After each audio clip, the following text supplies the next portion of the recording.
Dear Miss Love, hindi ko akalaing darating ang araw na magigising ako sa isang damdaming hindi ko dapat maramdaman.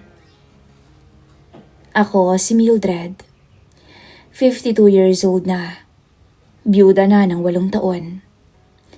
Maayos ang buhay ko, may kaya at halos wala na akong iniisip kundi ang mga anak kong nasa abroad at ang ilang negosyo na iniwan ng yumao kong asawa. Tahimik ang lahat. Maliban na lang sa mga oras na napapatingin ako sa mag-asawang kapitbahay ko. Ang pamangkin kong si Dairy at ang asawa nitong si David. Si Dairy ay parang anak ko na rin. Bata pa lamang siya ay nakikita ko na ang pagpupursige niya sa buhay. Pero hindi naging madali ang kanyang pag-aasawa. 2 anak agad ang dumating, kambal, at hirap silang mag-asawa sa pang-araw-araw. Kaya't bilang malapit na kamag-anak, tinutulungan ko sila. Si David ang madalas kong pinapakiusapan kapag may ipapagawa sa bahay. Siya ang nagmamaneho ng kotse ko. Kasama ko kapag bumibili ng mga groceries o kaya na may simpleng pag-aayos ng mga sirang gamit. Si Dairy naman, kinuha kong maglaba ng mga damit ko kada linggo. Isang paraan na rin para may dagdag silang kita. Sa simula, mabuti lang ang intensyon ko. Pero napalapit ako kay David at dumating ang araw na hindi ko napigilan ang sarili ko. May nangyari sa aming dalawa. Yes po, Miss Love. Sa edad kong ito, natikman ako ni David. Isang pangyayaring nagustuhan ko hanggang sa nagtuloy-tuloy yun. Ito po, ang aking secret confession. Isang tanghali, sinabihan ko si David na ihatid ako sa bayan para mag-grocery. Mainit ang araw. Pawisan siya nang dumating siya sa bahay. Nakasando siya noon at galing pa siya sa palengke dahil may sideline siyang tinapos. Sa garahe, nakita ko siyang nagtanggal ng sando at pinunasan ng katawan. Hindi ko naiwasan na hindi mapatingin sa kanya.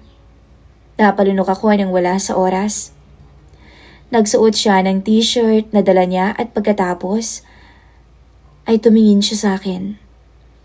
Ready na po ba kayo, Tita Mildred? Oo. Nagulat ko pang sabi.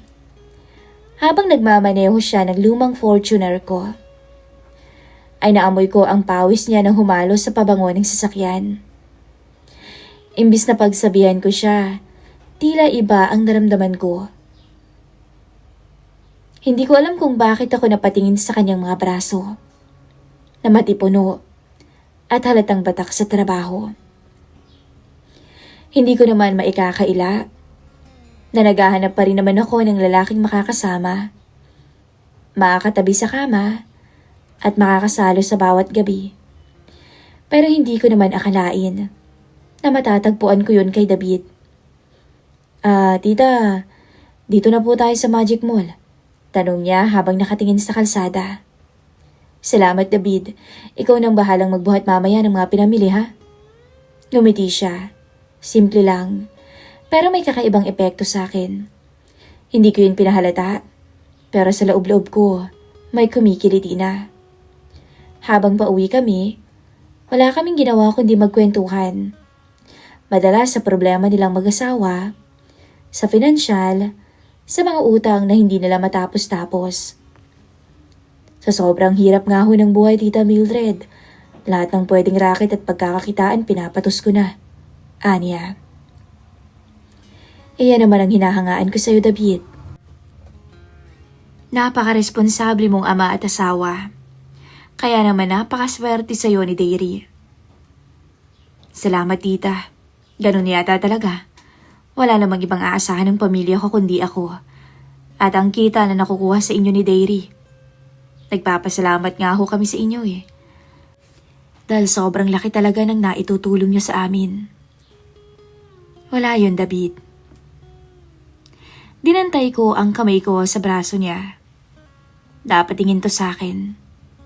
Kung may kailangan ka, ang pamilya mo, lapitan mo lamang ako. Hindi naman ako magdadalawang isip na tulungan ka. Ngumiti ito. Naging malapit kami lalo sa paglipas ng mga araw. Nagkakatinginan kami at minsan ay nagtatagal talaga yun. Sa bawat sulyap, sa bawat oras na magkasama kami sa sasakyan, ay nakakaramdam ako ng init. Lalo na sa tuwing nagdidikit ang balat naming dalawa. Pero alam kong asawa siya ng pamangkin ko. Kung bakit ba naman kasi, sa dami-dami ng lalaki, sa kanya pa ako nakaramdam ng ganito. Isang araw, si Dairy ang nasa bahay ko, naglalaba. Habang nagkakape ako, nakikita kong nahihirapan siyang magkusot ng mga damit. Dairy, magpahinga ka muna iha. Magmerienda ka muna. Pero ngumiti lamang siya at sinabing, tapusin ko na ho to, tita. Para may panggatas naman yung mga bata mamaya. Biro niya. Naawa ako sa kanya. Kaya naman mas lalo kong ginusto na tulungan silang mag-asawa. Ngunit habang ginagawa ko yun, lalo kong napalapit sa asawa niya. Isang Sabado ng hapon, pinatawag ko si David dahil pupunta ako sa sementeryo. Gusto kong bisitahin ang puntod ng asawa ko. Tahimik lang kami sa biyahe, hanggang sa bigla siyang nagsalita. Hindi ka ba nalulungkot minsan, Tita Mildred? Matagal-tagal na rin mula nung sumakabilang buhay si Tito Randy. Ikaw lang mag-isa dito. Wala kang kasama kahit mga anak. Tanong niya. Kaya nga hanggat maaari, gusto ko rin na pumupunta sa bahay ang mga anak niyo para naman kahit papaano malibang din ako. Pero syempre, kapag mag-isa ako nakakalungkot, may edad na ako. Pakiramdam ko nga mamamatay na lamang kung mag-isa sa bahay. Huwag mong sabihin yan, Tita Mildred. Nandito kami. Ako. Napatingin ako sa kanya.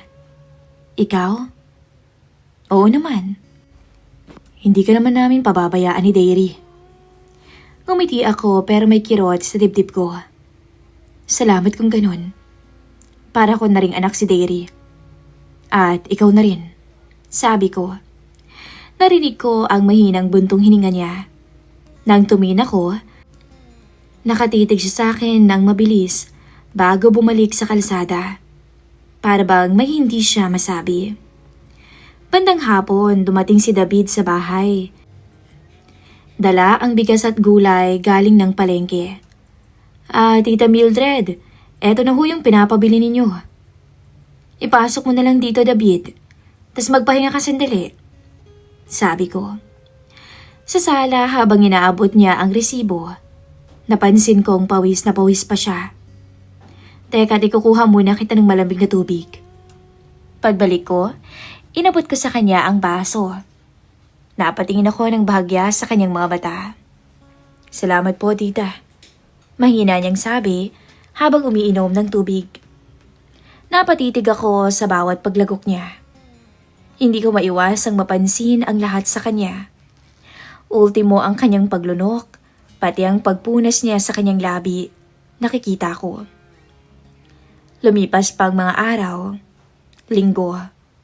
Habang naglalabas si Dairy, dumating si David para mag-ayos ng gripo sa likod ng bahay. Hindi ko mapigilan ang sarili kong panoorin ang mag-asawa. Ang pamangkin kong pagod, pawis, nakayuko habang nagkukusot. At ang asawa nitong si David na abala sa pag-aayos ng sirang gripo.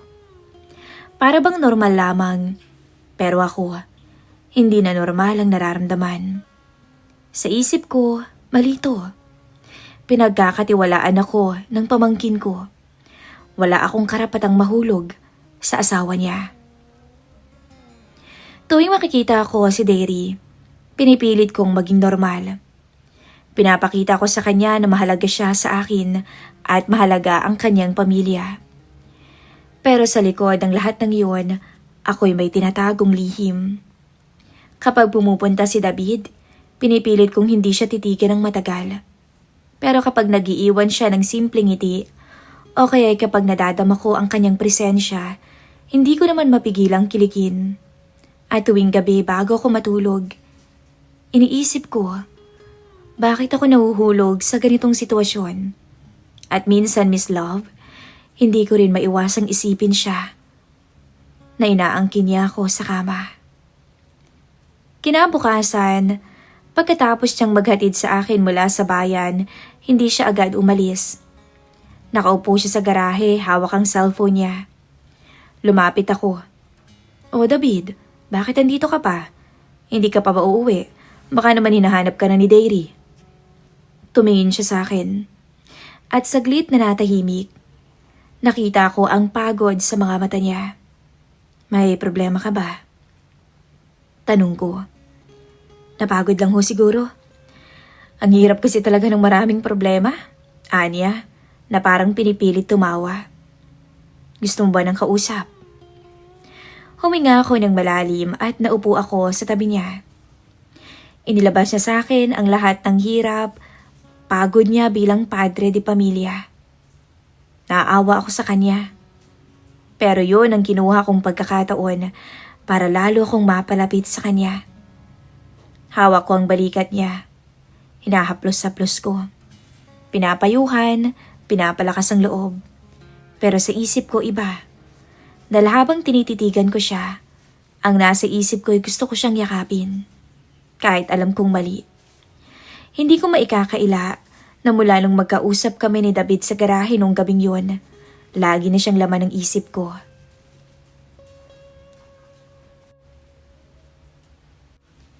Isang hapon, medyo malayo ang lugar na pupuntahan ko. Kaya pinatawag ko si David para siya ang magmaneho ng kotse. Habang nasa loob kami ng sasakyan, tahimik lamang si David, hawak ang manibela habang nakatingin sa daan. Ako naman, kunwari busy sa cellphone, pero paminsan-minsan palihim kong tinititigan ang kanyang muka. "David?" Sambit ko. "Salamat sa pag-drive ngayong araw ha. Alam kong busy ka at may ginagawa ka. Di bale, dodoblehin ko na lang ang bayad ko sa'yo." Umiling siya. "Ayos lang ho tita. Wala akong problema. Basta kayo ang nangailangan gagawin ko." Pagkatapos ng lakad ko, nag-alok si David na dumaan muna kami sa isang kainan. Masarap daw kasi doon. Pumayag ako. Habang kumakain kami, napapansin kong palihim siyang tumitingin sa akin. Kapag nagtatama ang aming mga mata, mabilis siyang lumilingon at parang nahihiya. Habang binabagtas namin ang daan pa uwi, bumuhos ang ulan. Malakas. Kahit imbis na dumiretso agad, tumabi muna siya sa isang gasolinahan. "Baka pwedeng dito muna tayo sandali. Delikado hong magmaneho kapag ganito kalakas ang ulan Tumango ako. At doon nagsimula ang sandaling hindi ko na malilimutan. Tahimik kaming nakaupo sa loob ng sasakyan. Rinig lamang ang lagaslas ng ulan sa bubong. Ramdam ko ang malamig na hangin mula sa aircon ng kotse, pero mas ramdam ko ang init ng presensya ni David sa tabi ko. Tita." Mahinang bulong niya. Sagot ko habang nakatingin sa kanya. Meron kasi akong problema May negosyo kasi akong gustong gawin. Pero kailangan ko ng medyo malaking halaga. Baka pwede ko akong makihiram sa inyo. Wala namang problema, David. Ibibigay ko naman yung kailangan mo. Pero baka pwedeng mag-request sa'yo. Baka naman pwede mo ring ibigay ang pangangailangan ko. Alam mo ang ibig kong sabihin, David. Hindi siya sumagot agad. Tiningnan lamang niya ako. Tapos dahan-dahan siyang lumapit. Para bang may magnet na humihila sa amin. At bago ko pa namalayan ang lahat, naramdaman ko na ang kanyang labi sa labi ko. Hindi ko siya tinulak dahil gusto ko. Sa halip, pumikit ako at gumanti ng halik. Unay marahan, parang nag-aalangan. hanggang sa unti-unti itong naging masidhing paghahalikan. Ramdam ko na ang init ng kanyang hininga, ang bahagyang panginginig ng kanyang mga kamay nang hawakan niya ang pisngi ko. Nang maghiwalay kami, parehong mabilis ang paghinga. Pasensya na kayo, pero pinigil ko siyang magsalita. Huwag ka na magsalita, David. Bulong ko, bago muling inilapit ang labi ko sa kanya. Nung humupa ang ulan, imbis na diretsong umuwi kami, nagpasya kaming pumunta muna sa isang maliit na hotel sa gilid ng highway. David, sabi ko, tatanungin ulit kita. Payag ka ba? Akong bahala sa'yo. Magdahilan ka na lang kay Dairy kung gagabihin tayo. Sabihin mong may dinaanan pa tayo. Alam kong mali, Miss Kay, pero sa loob-loob ko buo na ang desisyon ko. Hindi agad umimik si David, halatang naguguluhan pa. Pero sa huli, dinala niya ang sasakyan sa parking ng isang mumurahing hotel. At doon kami pumasok. Pagkarating sa kwarto, parang nagkakahiyaan pa kami. Nakaupo ako sa gilid ng kama, hawak ang bag. Siya naman ay nakatayo at nakayuko. Tita, sigurado po ba kayo? Mahina niyang tanong. Tumingin ako sa kanya. Diretso sa mga mata niya. David, alam kong matagal mo nang nararamdaman ang mga tingin ko sa'yo. Ikaw ang bahala sa akin pagdating sa kama. Akong bahala sa problema mo pagdating sa pera. Ayos ba yun sa'yo? Lumapit siya sa akin. Dahan-dahan lang, parang natatakot pa ring lumabag. Pero nang hinawakan ko na ang kanyang kamay at hinila siya papalapit, nagbago na ang lahat. Muling naglapat ang labi naming dalawa. Ngayon ay mas maalab at mas walang pag-aalinlangan. Ramdam ko ang bigat ng kanyang katawan nang yumakap siya, ang init ng kanyang kamay na humaplos sa aking likod, at ang lakas ng tibok ng kanyang puso habang magkadikit kami. Ang bango niyo pala, tita. Bulong niya habang hinahalikan ng aking leeg. Nang parehong bumigay ang aming mga damdamin, wala na kaming pakialam kung mali o tama. Ang importante na lang ngayon, mapupunan namin ang pangangailangan ng isa't isa. Matapos ang lahat, nakahiga ako at nakayakap sa kanya. Hingal kaming pareho at parang nagising na kami sa katotohanan ng aming ginawa. David, mahinang sabi ko, ito ay isang lihim na kailanman ay hindi dapat malaman ni Dairy. Sabi ko. Tumango siya, halatang naguguluhan ulit. Oo, Tita Mildred, pangako. Ngunit habang nakahiga ako sa tabi niya, ramdam ko ang kakaibang saya nun, Miss Love. Para akong muling naging buhay, muling naging babae. Alam kong mali, pero sa puso ko, hinding-hindi ko to makakalimutan. Ilang gabi, matapos ang namagitan sa amin, muling kumatok si David sa bahay ko. 10:00 na noon. Binuksan ko agad ang pinto at hindi na niya kailangang magsalita. Pareho naming alam kung bakit siya naroon. Mula noon, halos gabi-gabi na siyang dumaraan.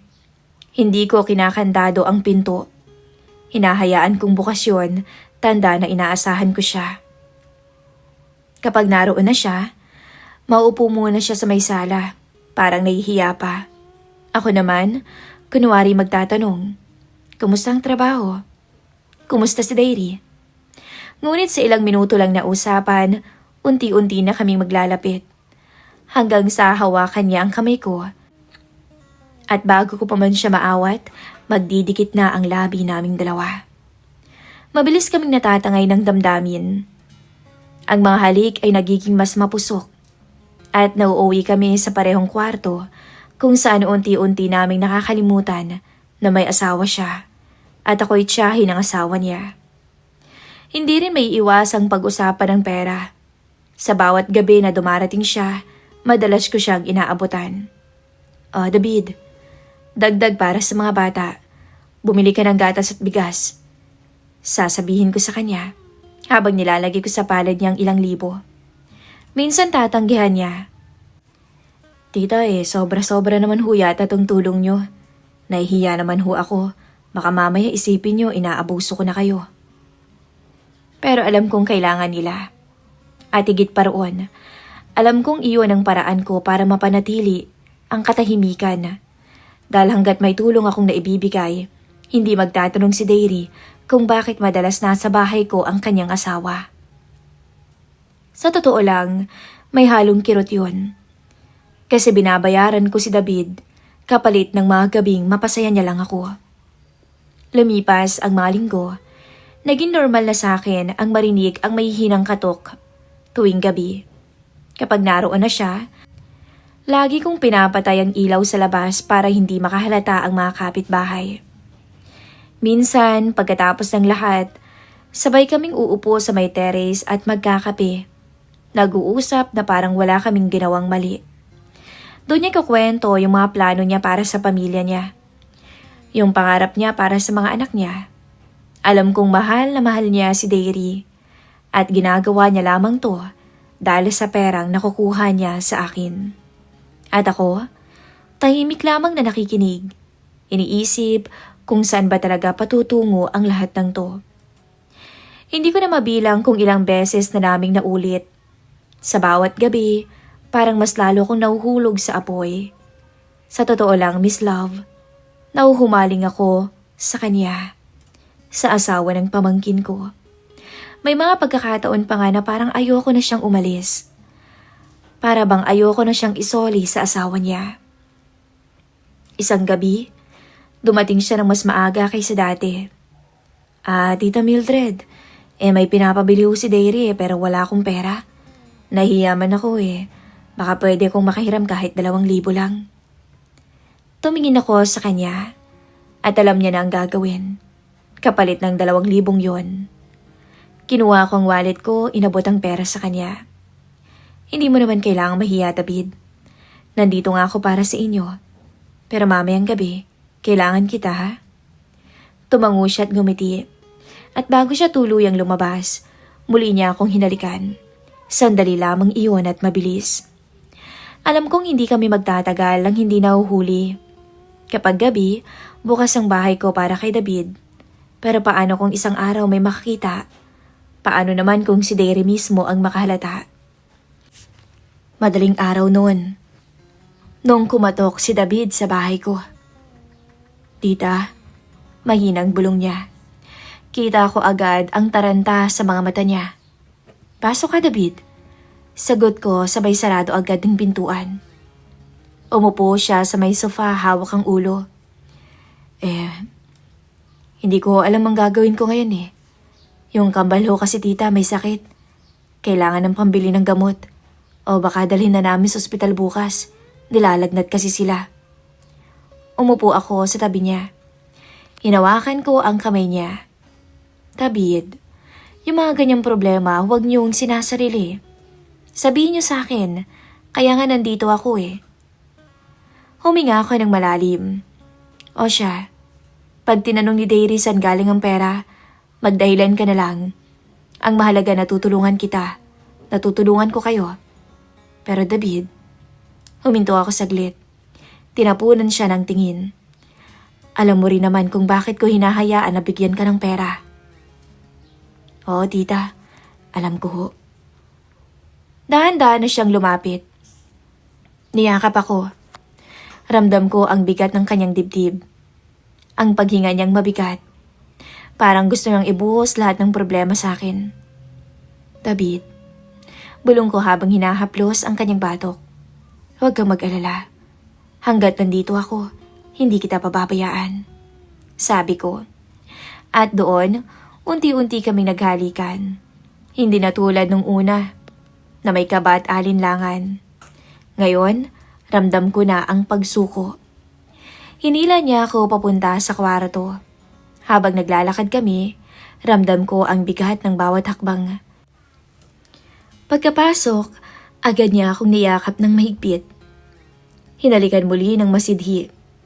Ang init ng kanyang labi, ang haplos ng kanyang kamay, lahat iyon, para bang nagbabalik sa akin ng buhay na matagal nang nawala.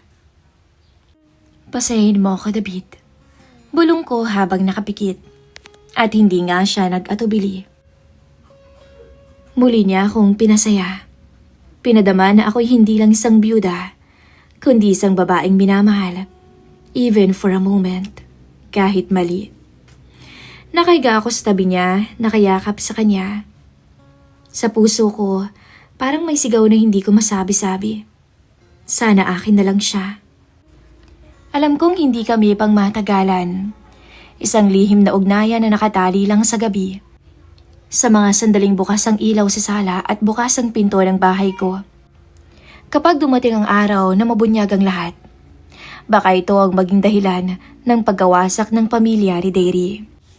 Ngunit sa bawat gabing nasa bisig ako ng asawa niya, pinipilit kong kalimutan ang kinabukasan. Pinipili kong namnamin muna ang ngayon, ang kanyang mga halik, ang kanyang mga haplos, at ang paniniwalang kahit bawal. May pagmamahal sa pagitan namin. Pero hanggang kailan? Hanggang kailan ako magtatago sa likod ng mga perang inaabot ko? Totoo namang natutulungan ko sila. Pero hanggang saan ang pagtulong na iyon kung kapalit ay ang katahimikan ni David at ang katawan niyang sa akin na rin nauuwi gabi-gabi? Paano kung dumating ang oras na magsawa siya sa akin? Paano kung bigla niyang piliing tapusin ang lahat? Kakayanin ko ba ang muling maiwan mag-isa? At paano naman kung malaman ng mga anak ko sa ibang bansa? Anong iisipin nila? Kapag natuklasan nilang ang ina nilang huwaran ay nahulog sa isang bawal na ugnayan, hindi ba't masisira ang tiwala? Hindi lang ng pamilya, kundi ng lahat ng taong nag-aakalang mabuti ako. Kung darating ang oras ng pagkakahuli, ano ang magiging kapalit? Masisira bang pamilya ni Dairy? Mawawala sa akin si David? O baka pati ako'y mawala ng lahat? Karangalan, respeto, at pangalan. At kung hindi naman kami mahuli, mas magiging mapanganib ba to? Kung masyado na kaming kampante, hindi ba't mas lalo kaming madadarang? Hanggang saan kami dadalhin ang apoy na ito? Ito ho si Mildred, ang babaeng umibig sa asawa ng sariling pamangkin. Alam kong kasalanan at kabaliwan, pero sa piling niya, muli kong naramdaman na ako'y buhay. At ngayon tinatanong ko ang sarili ko, hanggang kailan ko kakayaning ipagpatuloy ang lahat? At kung dumating ang araw ng katotohanan, handa ba akong harapin ang parusang dulot ng bawal naming pagmamahalan? Hanggang dito na lamang po, lubos na gumagalang, Mildred.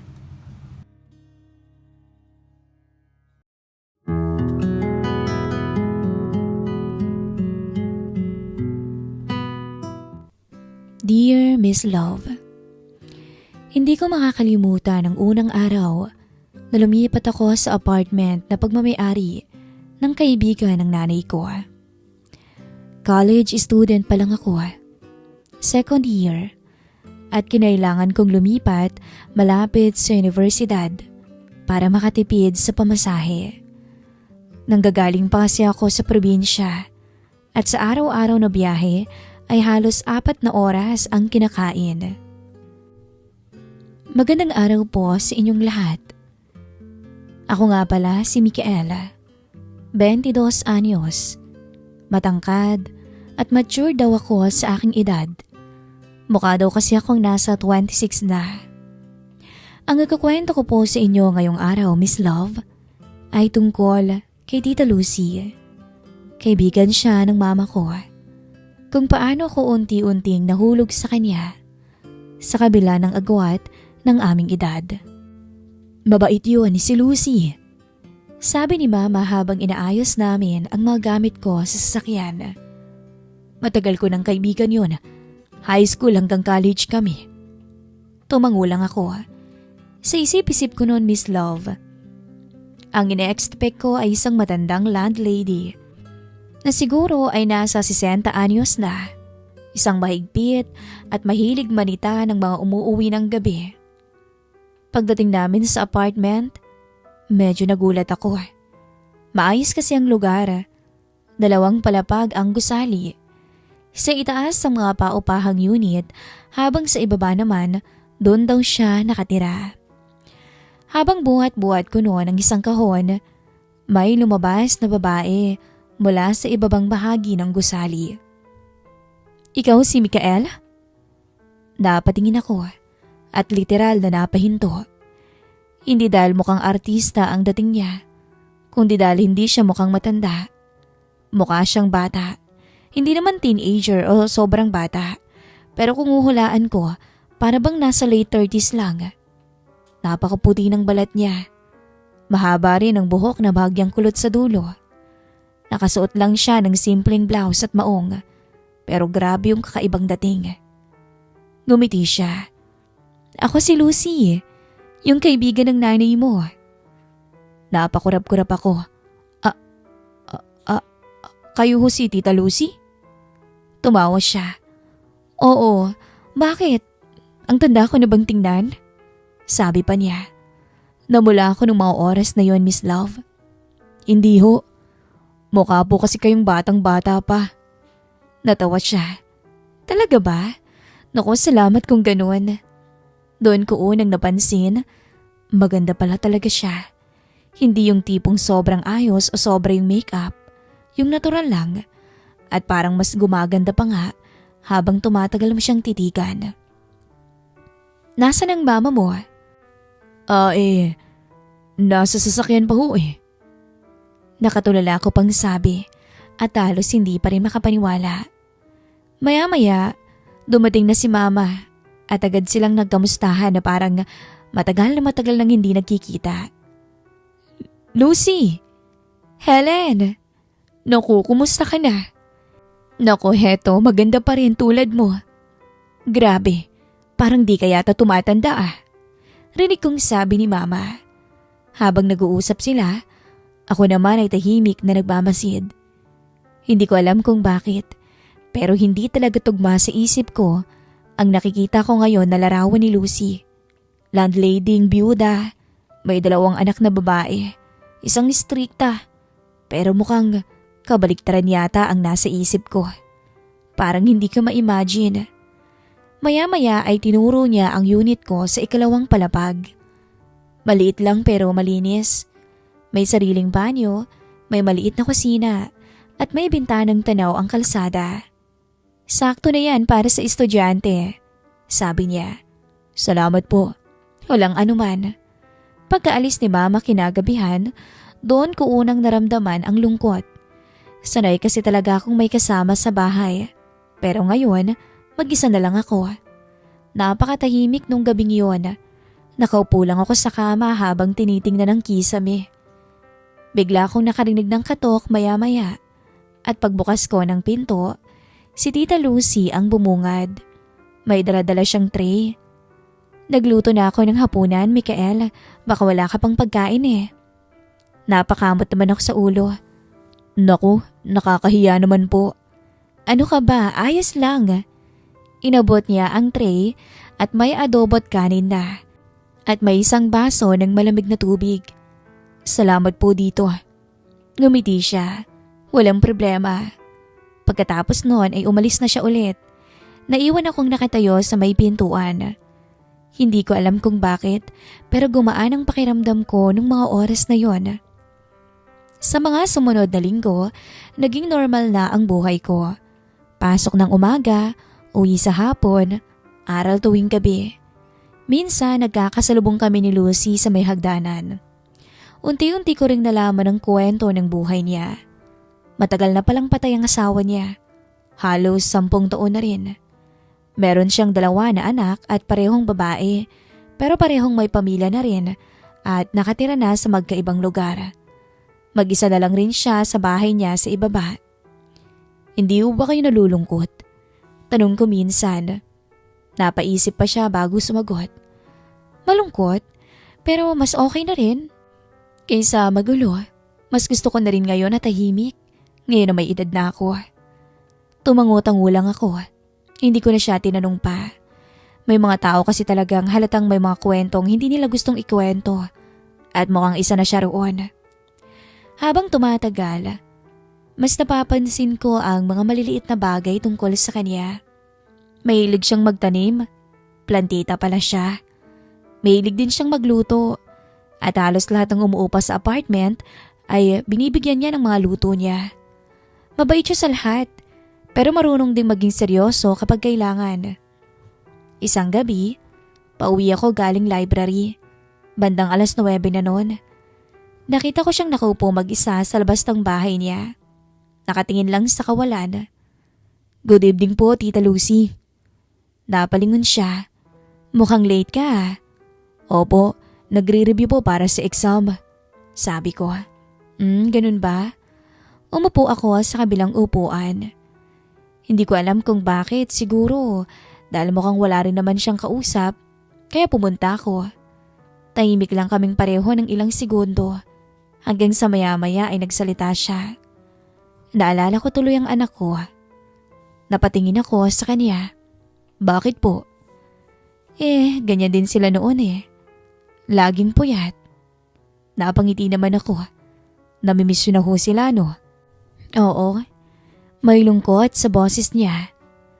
Doon ko unang nakita na kahit pala palaging nakangiti si Lucy, may bahagi ng buhay niya na malungkot pa rin. At siguro, hindi nawawala yun. Umuwi ako sa unit ko nung gabing yun na may kung anong pakiramdam na hindi ko maipaliwanag. Hindi naman paghanga, hindi rin siguro atraksyon. Ewan ko ba? Hindi ko rin maintindihan ang sarili ko eh. Pero parang iba na ang tingin ko sa kanya. Hindi na lang siya ang biyudang landlady na nakatatak sa isip ko noon. Hindi na lang siya yung kaibigan ni Mama. Nakikita ko na siya bilang isang babae. Isang babaeng maraming pinagdadaanan. At kahit mag-isa, pinipilit pa rin magpatuloy. Lumipas pa ang ilang buwan, mas naging komportable na ako. Minsan nagkakakwentuhan kami. Minsan naman sabay pa kami nagkakape sa umaga kapag wala akong pasok. At minsan, tinutulungan ko na rin siya kapag may kailangang gawin sa apartment. At habang tumatagal, may isang bagay na unti-unting gumugulo sa isip ko. Tuwing nakikita ko siyang ngumingiti, tuwing naririnig ko yung malakas niyang tawa, tuwing kinukumusta niya ako, parang may kakaibang saya akong nararamdaman. Nung una hindi ko lang pinapansin. Pinagsasabihan ko pa nga ang sarili ko eh. Kaibigan ng mama mo yan, mas matandain sa'yo. Pero habang tumatagal, mas nahihirapan akong baliwalain ang nararamdaman ko. At doon nagsimula ang problemang hindi ko kailanman inaasahang haharapin ko. Dahil unti-unti akong nagkakagusto kay Tita Lucy. At hindi ko alam kung paano yun pipigilan, Miss Love. Habang tumatagal ako sa apartment, mas lalo ko na siyang nakikilala. At doon na ako nagsimulang kabahan dahil alam kong hindi normal ang nararamdaman ko. Isang hapon, kakauwi ko lang galing school. Pagkapasok ko, nakita ko si Tita Lucy na may bitbit na ilang grocery bags. Mukhang kakagaling lang niya sa supermarket. Nang makita niya ako, ngumiti siya. "Mikael." Lumapit agad ako. "Tulungan ko na po kayo." "Ay nako, kaya ko naman." "Kaya ko rin naman po eh." Napailing siya. "Matigas talagang ulo mo eh no?" "Dako kayo rin naman po." Tapos natawa na siya. At sa totoo lang, gustong gusto kong naririnig siyang tumatawa. May kakaibang gaan sa pakiramdam. Parang nawawala yung pagod ko buong araw sa school. At habang papasok kami sa bahay niya, napansin kong parang mas madalas na kaming nagbibiruan. Hindi na katulad nung bagong lipat ako na puro opo, sige po. Ngayon, komportable na kami sa isa't isa. At minsan nga, nakakalimutan kong mas matanda nga pala siya sa akin. At dahil hindi naman ako marunong magluto, madalas akong kumakain sa mga karinderya malapit sa school. Isang gabi, dadatnan niya akong paalis. "Saan ka pupunta?" "Kakain lang po." "Anong oras na?" Napatingin ako sa relo. 8:00. Napailing siya. "At hindi ka pa kumakain?" Wala pong iluluto eh." Pagbibiro ko. "Naku naman, Mikael. Halika nga dito." Napakurap ako. "Saan po?" "Sa bahay." "Naku, nakakahiya naman po, Tita Lucy." "Mikael, huwag ka nang mahiya." Napatingin ako sa kanya. Kailan ka pa ba nahiya? Pagbibiro pa niya. Doon na nagsimula ang madalas kong pagpunta sa bahay niya. Lagi na siyang nagluluto at sabay kaming kumakain. Minsan nagkukwentuhan kami pagkatapos. Minsan inaabot kami ng ilang oras kakadaldal. At doon ko siya mas nakilala pang lubos.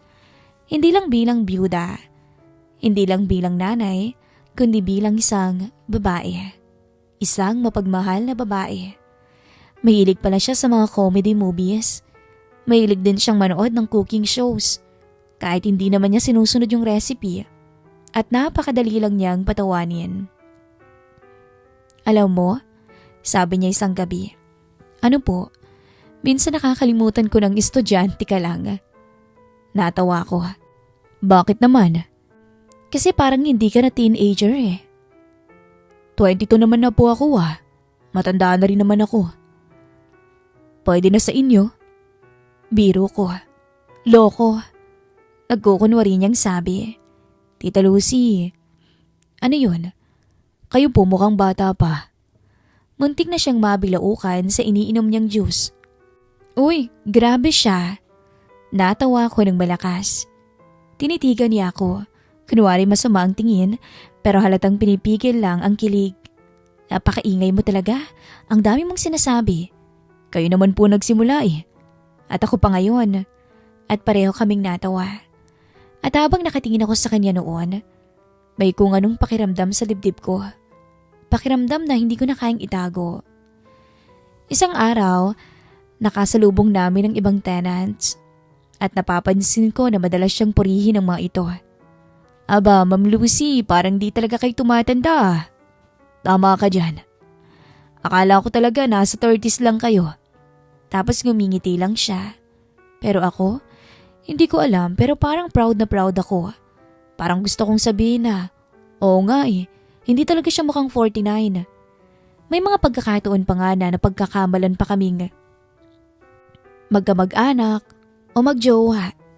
At ang mas nakakaloko, yung biro ng ibang tao. Jowa niyo po ba siya? Tanong noon ng isang delivery rider. Halos masamid si Lucy noon. At ako naman tawa ng tawa. Kuya naman, mukha pa kami magjowa? Naku, pasensya na po. Napagkamalan ko lang, sabi nung rider. Pagkaalis ng rider, pareho kaming nagtawanan. Ano ba yan? Sabi niya. Mukha ba tayong magkasintahan? Sabi niya. Siguro, kasi maganda ka. Gwapo ako. Napatingin siya sa akin. Gwapo? Oo naman. Sino? Ako, syempre. Napailing siya. Ang kapal mo talaga. Totoo naman di ka ba nagagapuan sa akin? Ani ko sabay tawa. Habang tumatagal, napapansin kong madalas niya na akong hanapin. Kapag hindi niya nga ako nakikita, kinabukasan may tanong agad siya. Nasaan ka ba kahapon? Nasa school. Hanggang gabi? Group project. Tapos tumango siya. Akala ko kung ano nang nangyari sa'yo eh. Hindi ko alam kung bakit, Miss Love, pero gustong gusto kong naririnig yung concern niya. Yung simpleng pag-aalala niya. Isang Sabado, wala akong pasok noon. Pagbaba ko ng apartment, nakita ko siyang palabas ng bahay. Nakasuot lang ng simpleng dress. Hindi naman formal pero bagay na bagay sa kanya. Napahinto ako at mukhang nahuli niya akong nakatitig sa kanya. Ano yun? Wala. Bakit ganyan ang tingin mo sa akin ha? Napakamot ako sa ulo. Wala nga. Umangatang isang kilay niya. Totoo? Napabuntong hininga ko. Sige na nga. Maganda kasi kayo eh. Bagay na bagay sa inyong suot niyo. Tahimik siyang napatingin sa akin. Parang hindi niya inaasahan yon. At sa unang pagkakataon mula nung makita ko siya, parang bigla siyang nahiya ngayon kasi pulang-pula ang pisngi niya. Salamat. Mahinang boses na sabi niya at bahagyang umiwas siya ng tingin. Buong araw kong naisip ang eksenang yon. Dahil hindi siya tumawa. Hindi niya ginawang biro. Hindi niya sinabing usual na bola ka talaga. Tinanggap lang niya yun. At yun ang nagpagulo sa isip ko. Lumipas pa ang ilang araw, Miss Love. Mas naging natural na ang papuri ko. Hindi naman sobra-sobra, Pero hindi ko na rin kasi maitago sa kanya. At parang nasanay na rin naman siya sa akin. Lagi kong sinasabi na bagay sa inyo yung kulay na yan. Talaga? Opo. Salamat. Tapos nung nagpagupit siya ng buhok, "Uy, mukhang bagong gupit kayo ah. Napansin mo ba?" "Siyempre." "Observant ka ah. Sa inyo lang." Sagot ko. At bawat ganung usapan, may unti-unting nagbabago sa puso ko. Dahan-dahan, pero sigurado ko. Isang gabi, nasa sala kami ng bahay niya. Nanonood kami ng game show sa TV. Pareho kaming tawa ng tawa sa mga sablay na sagot ng contestant. Hanggang sa bigla siyang napatingin sa akin. Matagal. Napahinto naman ako sa panonood at tumingin sa kanya. "Bakit po? May problema ba?" Ngumiti siya. "Wala." "Ano nga yun?" Umiling siya. "Wala.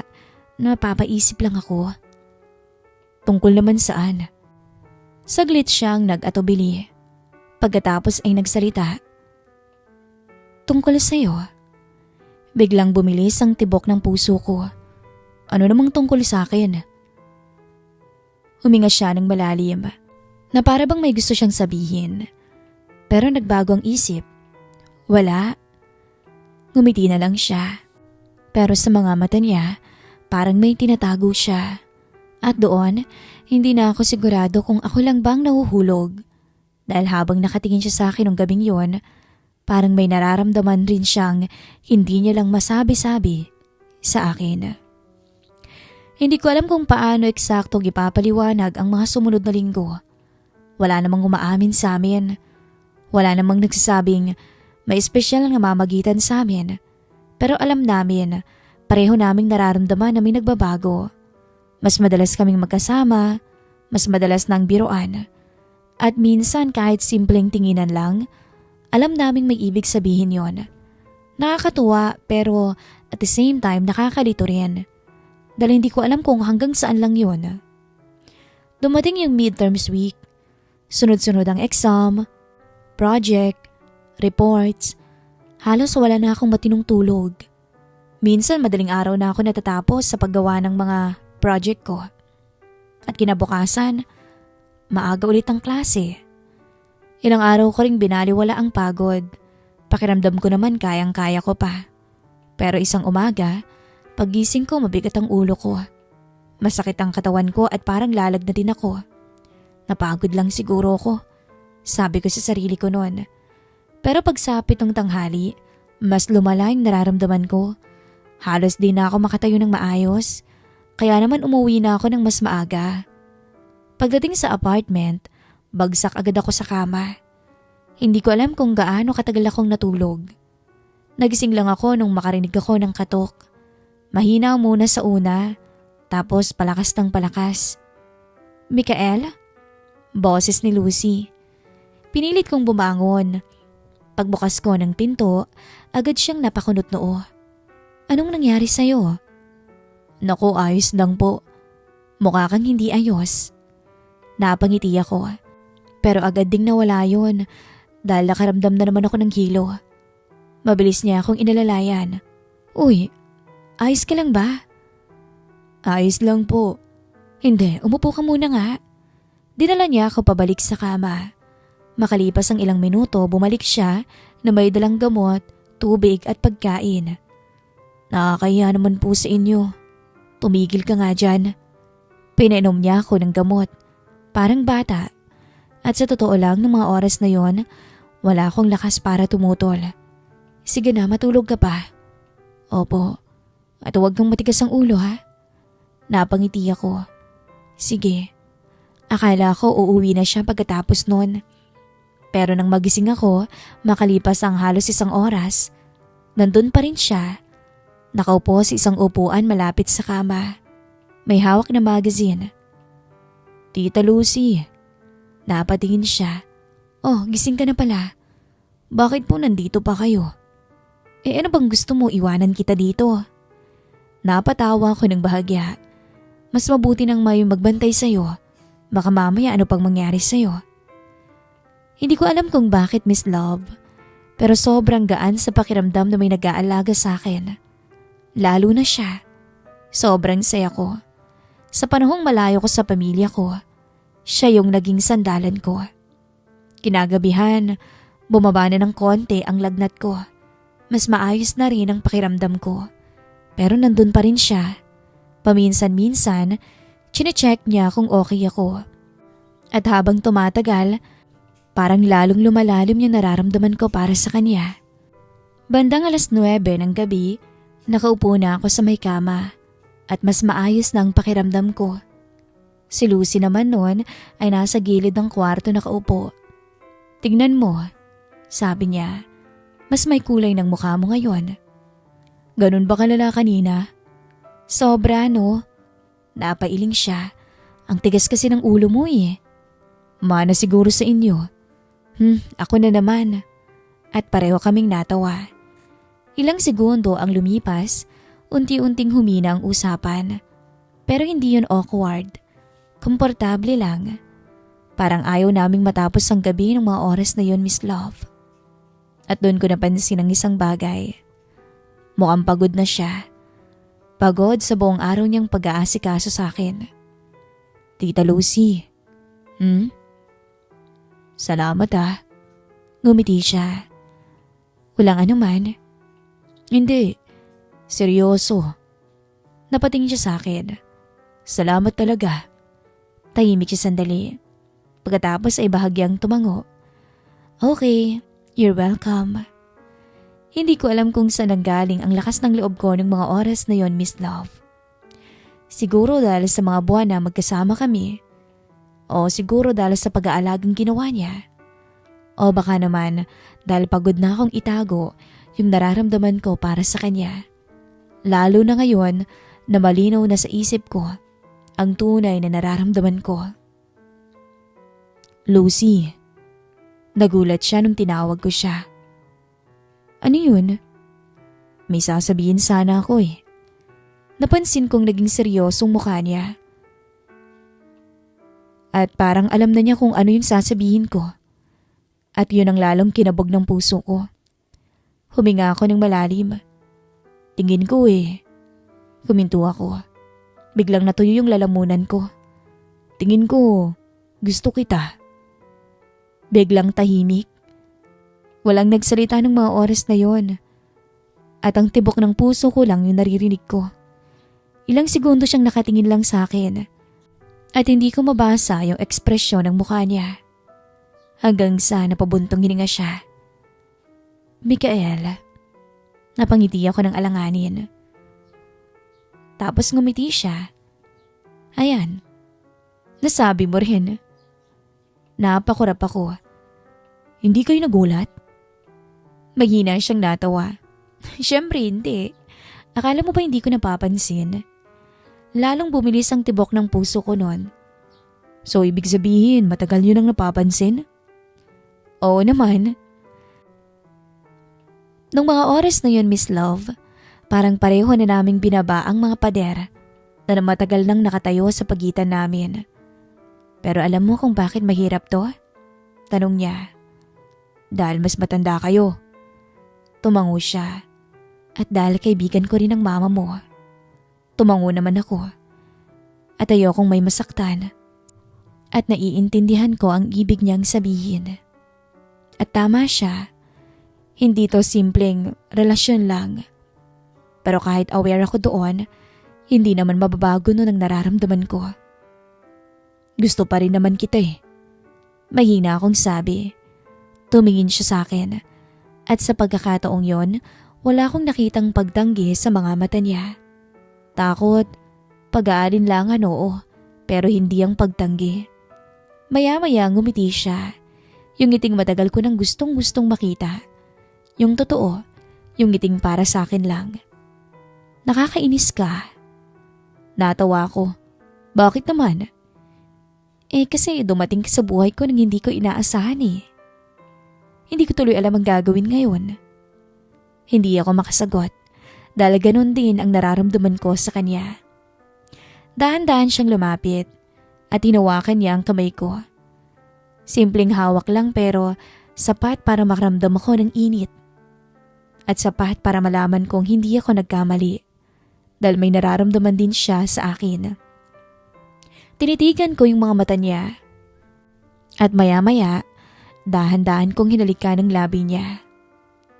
Ayos lang ba, Lucy? Baka naman magkasakit ka lalo. Hindi, mawawala ang sakit ko kung sakali. Ikaw talaga. Muli kaming nagkatitigan at sa pagkakataong yun, Miss Love, nagpatianod na kami sa agos ng aming nararamdaman. At habang magkahinang ang labi naming dalawa, tuluyan niyang binigay ang sarili niya sa akin. At hinding-hindi ko talaga makakalimutan ang lahat-lahat sa kanya.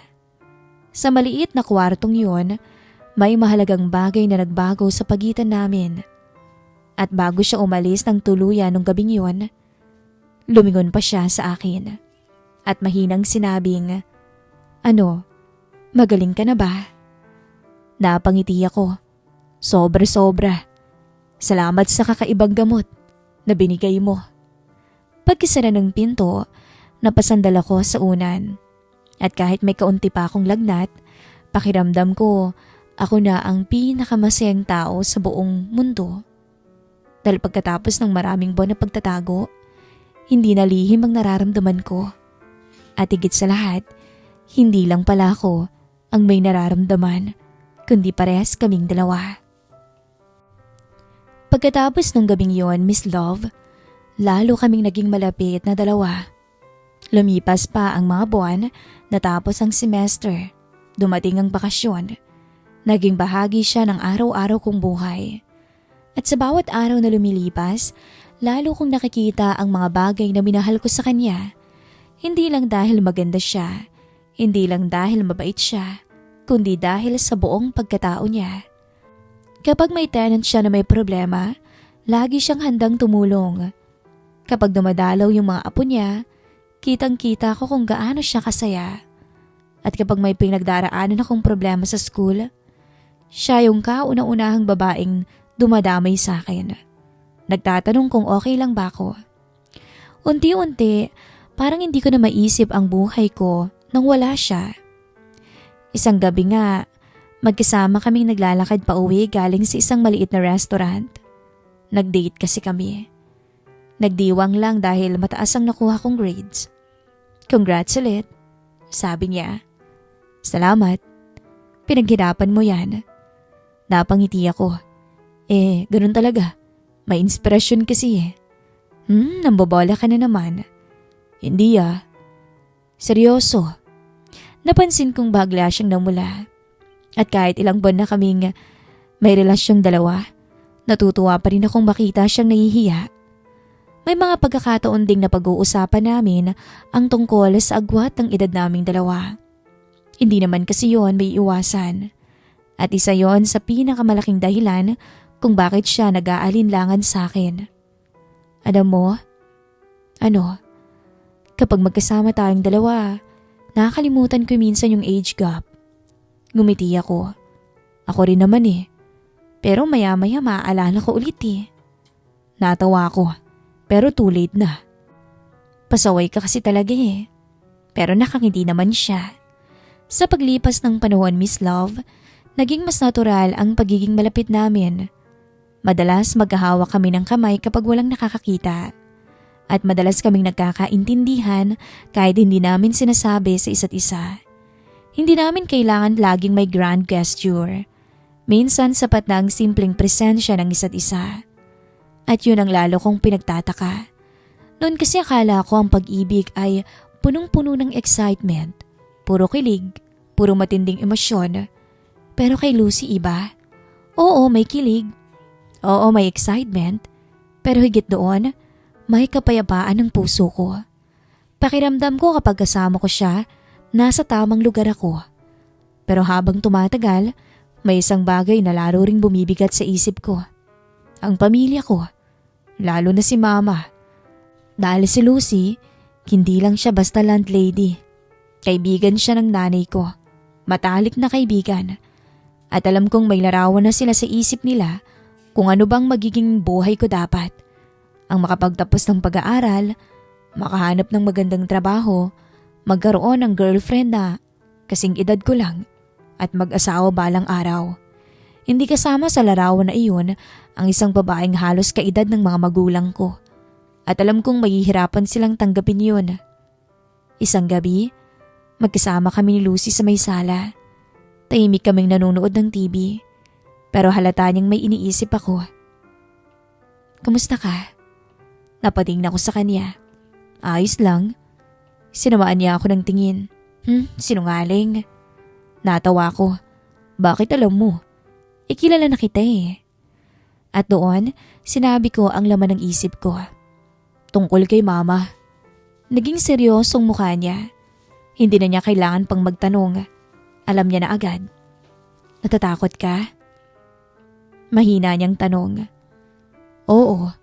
Tumango ako. Ilang segundo bago siya nagsalita ulit. Ako rin naman eh. Napatingin ako sa kanya. Ayokong isipin mong nahihiya ako sa iyo ah. Ngumiti siya ng bahagya. Alam ko, pero alam kong hindi nila maiintindihan ka agad. Tumango siya. Alam ko rin. At iyon ang masakit. Dahil pareho naming alam ang realidad. Hindi to simpleng relasyon lang. Hindi to relasyon na lahat ay papalakpak at susuporta. Maraming magtatanong sa amin.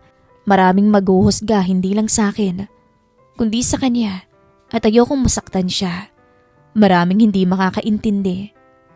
Lumipas pa ang ilang linggo at habang papalapit na ang susunod na semester, lalo kong iniisip ang magiging kinabukasan namin.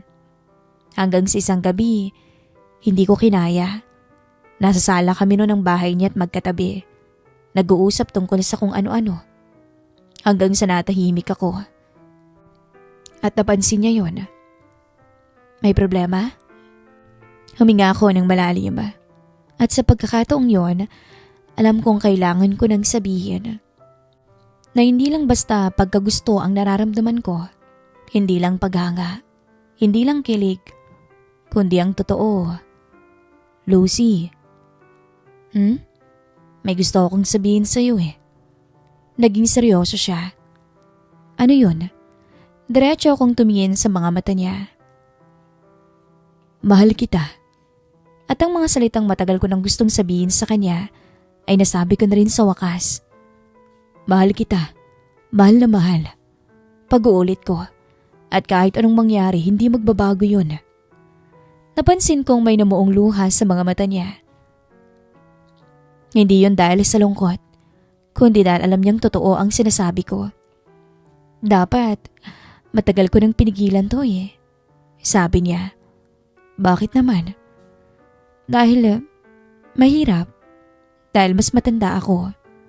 Kahit na. Dahil kaibigan ako ng mama mo. Kahit na. Napailing na siya at natawa ng mahina maya-maya. Napakatigas talaga ng ulo mo. Parehas lang tayo.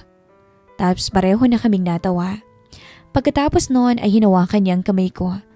Mahigpit at parang ayaw niyang bitawan. At doon niya sinabi ang mga salitang hindi ko rin makakalimutan. Mahal din kita, Mikael. Parang huminto ang mundo ko. First time kong marinig yun.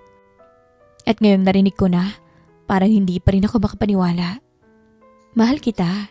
Tsaka, binigay ko na nga ang sarili ko sa'yo. May nangyari na nga sa atin eh. Anya sabay tawa. Sa bagay, hindi namin alam kung anong mangyayari sa susunod, Miss Love. Hindi namin alam kung paano tatanggapin ng pamilya ko ang relasyon namin. Hindi namin alam kung ilang pagsubok pa ang darating. Pero isang bagay ang sigurado. Hindi na ako natatakot na aminin ang totoo. Dahil minsan talaga, dumarating ang pag-ibig sa paraang hindi mo inaasahan. Sa taong hindi mo hinahanap. Sa panahong hindi mo pinlano. At para sa akin, dumating ito sa anyo ni Lucy.